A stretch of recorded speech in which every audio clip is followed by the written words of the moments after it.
Last two classes we have discussed about regular grammar.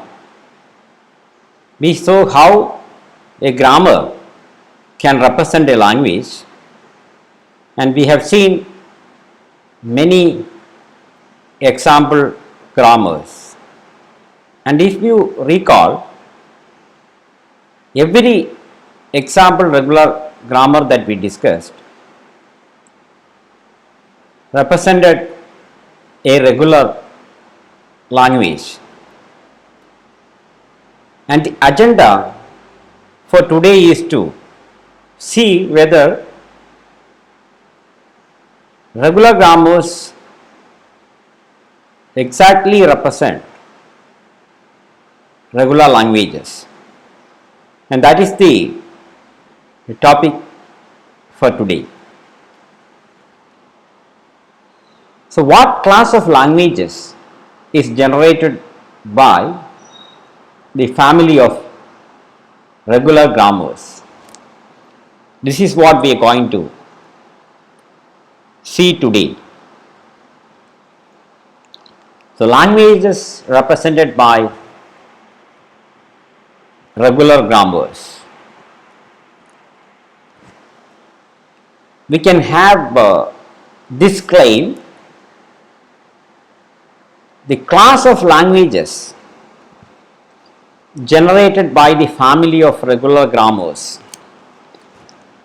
is precisely the set of regular languages. When I say precisely, I mean a regular grammar represents a regular language. That means if you have a regular grammar, then the language represented is clearly regular. And the precise word also means that for any regular language there exists a regular grammar. So we can try to have a proof for this. We will prove this claim using two other subclaims. The first subclaim is that the language generated by a regular grammar is regular. That means if you look at an arbitrary regular grammar, you can prove that the language is regular. And we need to have one more subclaim to prove the other direction, which states that any regular language can be represented or generated by a regular grammar. That is, if someone is giving you a regular language, then you can find a regular grammar for this. And it is not difficult to see that the proofs of the claim, the proof of the claim follows from the proofs of subclaims 1 and 2, because subclaim 1 is telling you that if you have a regular grammar, then the language must be a regular language, and subclaim 2 is telling you that if you have a regular language, then there must be a regular grammar generating it. So this is what we have to prove, and in this lecture we will have a constructive proof for subclaim 1, that is, regular grammars generate regular languages. This is the subclaim that we have, and we will have a constructive proof like this. We will be looking at a right linear grammar. I hope you remember the definition of a regular grammar. It's either a right linear grammar or a left linear grammar. For this lecture, without loss of generality, we will assume that a regular grammar is right linear. And this assumption, when I say without loss of generality, I mean you can have another procedure which will convert a left linear grammar into a right linear grammar generating the same language. So, if you have a left linear grammar, then it is possible to get an equivalent right linear grammar. So, without loss of generality, you assume that a regular grammar means it is a right linear grammar. So, given a right linear grammar G, we are going to construct an epsilon NFA AG, that is NFA A from the grammar G, such that the language represented by the constructed epsilon NFA is same as the language represented by the grammar. And if you have an epsilon NFA, we already proved that there is a DFA and hence the language is regular. And this completes the proof. And we have to look at the procedure for generating an epsilon NFA from an arbitrary right linear grammar G, and that is the remaining part of this lecture. So, we will be looking at a procedure which takes a right linear grammar G and automatically produces an epsilon NFA A induced by G. You can read this as A induced by G. A is epsilon NFA. And before we look at the formal procedure as an algorithm, we can try to develop that procedure by using an illustrative example. Let us look at this right linear grammar. There are 6 rules or productions in it, and you can easily verify that every production is right linear. No variable here, here the last variable. I mean to have a terminal string or a sentence as x. X is a sentence, could be small a, small b, small c, ABC. So, it is just a sequence of terminal symbols. Similarly, y a sequence of terminal symbols followed by a variable, and you can easily verify that this is a right linear grammar. We need to obtain an epsilon NFA from this grammar. We can see how we can develop an idea which will lead to an algorithm for automatically obtaining the epsilon NFA induced by G for any right linear grammar G. We can try to ask some questions and find answer to the questions that we are asking, which will help us getting an algorithm. This is the first question that you can ask. Assume that capital A is the start symbol of the grammar. Okay. Now, this is the question, what we can do with the rule or production capital A goes to small a. You can easily answer this question as you can derive the sentence small a, because this is that derivation from the start symbol. By applying this production, you can derive the terminal string small a in one step. Now, this is okay. That means small a is an element of the language represented by this grammar. Now, a natural question to ask is how we can get an epsilon NFA to accept this sentence. Sentence is small a. That is not at all difficult. You can just have an NFA like this. At this point of time, let us not worry about the names of the states. Just verify that this NFA will accept small a. It's very easy to observe. And what I did is that I have created a state for the LHS of the production, okay, and then I just added a transition to a to another state for which I am not giving a name. And why I did is because I know that the language of this grammar contains the string small a. So I have to accept a, and this is the way why which I can. This is one of the ways for accepting a using an n of a. And if there are other symbols than small a, this is not a DFA, it's only an n of a. Then why I made this state an initial state is because this state capital A is representing the start symbol of the grammar, and that is the reason. Okay. So basically the variables in the grammar are going to form the states in your epsilon n of a.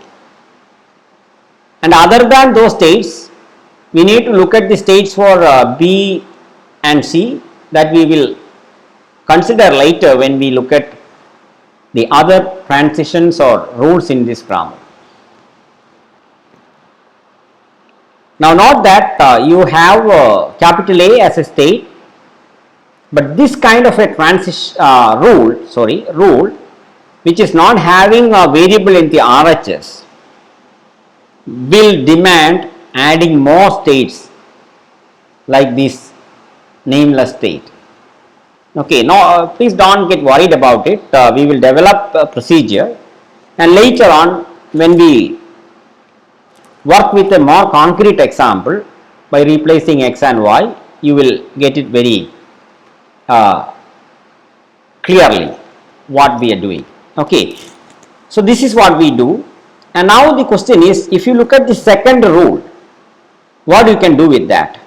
Not difficult to see that from the start symbol A, you can derive this sentential form, small a followed by capital B in a single step. That is what we can do. Now the corresponding question that you can ask about the epsilon NFA is this: how can we make the epsilon NFA simulating this derivation? That means it is like if you want to say that from the start symbol A, how can you generate small a? That is, from the state A, you have to go to a final state for small a. That is how you will interpret it in terms of the epsilon n of a. So can you think here from the start symbol capital A, you have to derive small a capital B. So capital B will be another state here, no doubt. So this demands you to add a transition for small a from capital A to capital B. That is what you can do. So note that for every variable in this grammar, a corresponding state is in the machine, and if the transition is the production or the rule in the grammar is capital A going to small a capital B, that means you need to have an edge from the state capital A to the state capital B for the simple small a, and that is what you need. And this means that in the n of a, after reading this input symbol small a, you will end up in the state B. And the situation in the derivation is that from the start symbol capital A, you can derive the sentential form small a capital B, meaning from the resulting string that you are going to generate, you already generated the first symbol as small a, and after this from the variable B you can derive something else. That is the meaning. Okay, now let us proceed and look at the next production, which is this. So what you can do with this, if you already have derived this as the sentential form, That is what we did in the previous slide. Okay, you are here means you derived small ab. You can easily see that if you apply this production, you will replace this capital B by x, and hence you derive ax. This is what you do. You can derive the sentence ax, assuming that x is a string of terminals. Now the question to ask is, how we can modify this epsilon n of a to generate that sentence. So after a, from the state B, you have to derive the terminal string x, and because you don't have a variable in the RHS, just like here, you need to have a path for x going from B to a newly added final state. Okay, so if you have this, no doubt after a, you will, if you read the string x, you will go to a final state, and hence the string ax will be accepted. That is easy to verify. But how we got this is because from B you can derive x, means from the state B, after processing the string x, you must end up in a final state, and that is the logic. So you know what to do with that kind of a rule in the grammar. Now let us proceed to the next rule, which is asking you to replace, maybe you have this as the sentential form. So if you want to apply this rule for B, what you can do is you replace this capital B with a YB. So you will get AYB. This is what you are getting. Initially you derived AB from the second transition for the start simple, then you are applying for this capital B this production. So what you do? Replace capital B with YB. That is exactly what we did. Okay, now the question is, how we can modify this epsilon n of a to simulate this. That means from this B, after reading the first symbol small a, you came into B, and from this B you have to read the string small y and come back to the state B again. So this will be like this. So meaning after you process the string ay, you will end up in capital B, the state capital B. That is exactly what we are getting. It is easy to observe that during the derivation using a right linear grammar, you will have a string of terminals followed by a variable or just a string of terminals, and that can be represented in the corresponding NFA by, after reading that string you are in this state, and that is the intuitive idea. Okay, let us proceed and see how will you manage this kind of a transition. And what is it telling? Suppose you already have this as the sentential form derived, a terminal string ay followed by capital B, and if you apply this production, you know that I will replace capital B with a C. So I will get from this sentential form, I will get AYC. Question to ask is, how will you modify this n of a to simulate this step in the derivation? So what you have to do is, after processing the string ay, you should end up in a state capital C. So there must be a state for this anyway in the n of a. So you are here now after processing ay. So it demands you to move into the state capital C without consuming any more input simple. So that you can do by adding an epsilon transition to the state capital C. Please don't try to remember what all things that we did, just try to see what we are doing, that's enough. So after the string ay, you can reach into capital C. So after processing AY, you are in C. That is exactly what we need. Coming to the last rule, which is allowing you to replace capital C in a sentential form like this with epsilon. If you do that, what you will get? C will be replaced with epsilon. So the resulting string is AY epsilon is nothing but AY. So this is the entire derivation that I am showing here.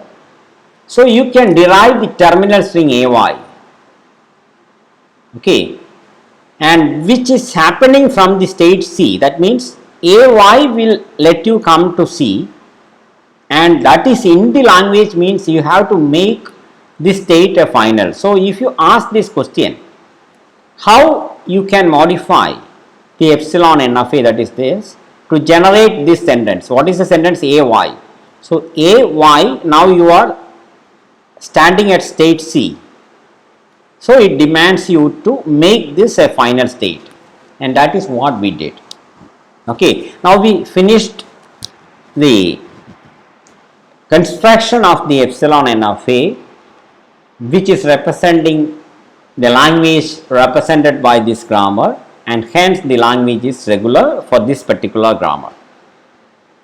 I hope you followed when I tried to explain what we can do with each rule in the grammar. No need to remember, we are going to look at another example which will make things more clear. We will just recollect what we did and we will construct an epsilon n of A. We know that all the variables in the grammar, we need to construct an epsilon n of A. We know that all the variables in the grammar form states in the n of A. More states will come later, that is fine, and here only capital A and B are the variables. So in the state set, you begin with states for one state for each variable in the grammar, and after that what you have to do is you have to make the variable for the state corresponding to the start symbol as the start state. That is what we did. I hope this step is very clear to you. For every variable you create a state, and after that you make the variable representing this, the state representing the start symbol, the initial state of the epsilon n of A. So you will get a single initial state epsilon n of A, and after that we have to process each rule one by one. So you know that for the first rule, this is what we did. Okay, you have to add a transition for small a going to a newly added state to the state set. Why it is a new state? Because in the RHS you don't have a variable. Now moving to the next rule, here you know that you need to add an edge from A to B for small a. That is what you do. Moving to the next, which is a unit production of this kind, that is capital A is just replaced with capital B in derivation. That is what you need. So if you recall what we did, from A without consuming an input symbol, you need to move to state B. So add an epsilon transition.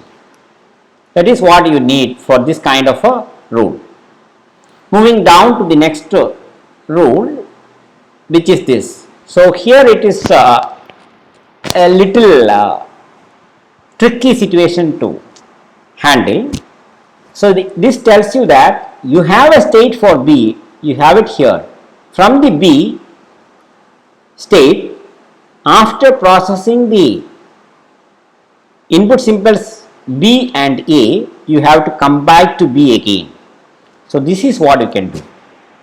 And not that, if you are processing a string X with two symbols, you need an intermediate state, newly added intermediate state, right? So if there are three symbols, then two intermediate states are required, and if the length of this string is En, then n minus 1 intermediate states are required. Okay, if you generalize. Now moving to the next rule, which is very easy to see now. From B back to B, you need to have an edge for this simple. This is exactly what we need. Now moving to the last production, which you already know. Suppose you are already in B and you can replace it with epsilon in the derivation, means whatever you processed till now can be accepted, and hence you have to make this a final state, and this is exactly what we did. And now I think we have enough information which we can write as an algorithm or a procedure for generating an epsilon NFA A induced by G from a given grammar, right linear grammar G. Note that the grammar is a set of variables, set of terminals, start symbol.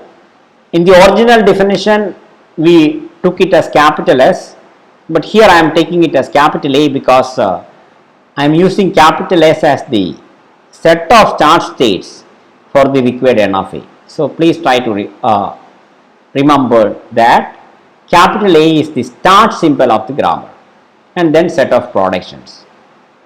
And if you recall, what we did is, at first we started with an empty state set, and what we did is, for every variable in the grammar we added a state, namely B. Okay, if capital B is a state, a variable, then we will get a state, namely capital B. That is what we did, and we made capital A the only initial state in the required N of A. So the set of initial states in the N of A is nothing but the state A. What is A? A is the start symbol of the grammar. So this is the first step that we did. Then we looked at various kinds of productions possible. We saw that for this kind of a production, what you need to have a transition from the state B for A going to a newly ordered state. So you need to add a new state, say C to Q. I am giving a name now, a new state C to Q, and what you do, you add a transition from the state B to the state C for the symbol small a, and this is exactly how you write it mathematically. The transition from B for A goes to capital C, and you know that in this case the new state must be made a final state, and that is what we are saying here. And now you look at the productions of this kind. Here you know that you have states for B and D, so you need to add a transition from B to the state D for the simple small a. So that is what I did. From B you add a transition for small a to the state capital D. Then you may have this kind of a rule. For that, you know that you have to add an epsilon transition from the state B, epsilon transition going to capital D as the state. Now for epsilon transitions or epsilon production, you know that if you have an epsilon production for B, you can just take out B, and hence whatever is derived till now can be accepted. So you make B a final state. That is what we need. Two more steps are required. If you have a rule like this, capital B can be replaced with a terminal string X followed by capital D. You know that in this case you need to have a path in the N of A going from the state B to the state capital D for the input string small x. Okay, and now suppose that small x is a sequence of n input symbols A1, A2, etc. AN. then you know that you have to add n minus 1 intermediate states. If you remember, when we had b small a as the string, we had a single intermediate state, and we generalized it saying that if there are n simples, n minus 1 intermediate states are required. Okay. So these many intermediate states are required in the path. So what is that path? From the state B, for the first symbol, that is A1, you have to add a transition to C1. Now from C1, for the second input symbol A2, you have to add a transition to C2. Sorry, this must be AI plus 1. You can easily verify that what I am telling is exactly what we need, and for the interest of time I am leaving this as an exercise, and sorry for this typing mistake, I need it as AI plus 1. Okay. And similarly for this kind of a production where you don't have a variable in the RHS, so you need a very similar case here, but that will go to the last newly added state. In this case you will be needing n number of states, and rather than going it to the state D, in this case you will go to a newly added state. Okay.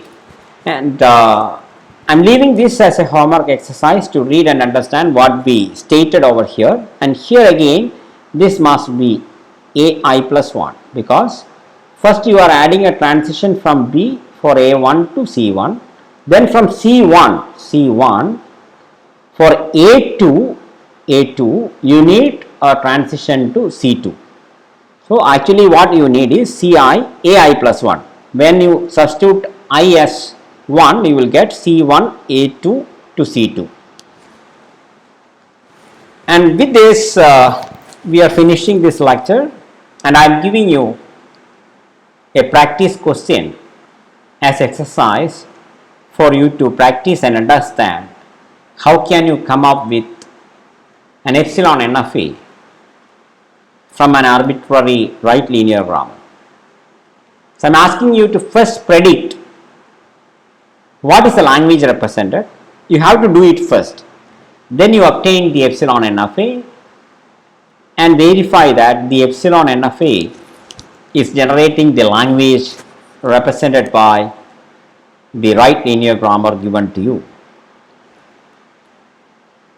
So today we show that the language represented by an arbitrary right linear grammar is regular, and we proved it by developing a procedure or an algorithm which will take a right linear grammar as input and produce